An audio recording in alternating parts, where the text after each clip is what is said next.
Uluru, also known as Ayers Rock, is a massive sandstone monolith in the heart of the Northern Territory's arid red centre in Australia.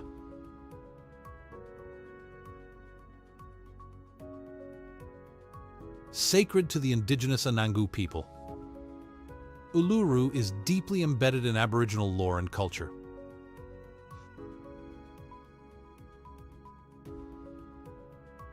Standing 348 meters high and with a circumference of 9.4 kilometers, it dramatically changes color at different times of the day, particularly at dawn and dusk when it glows red.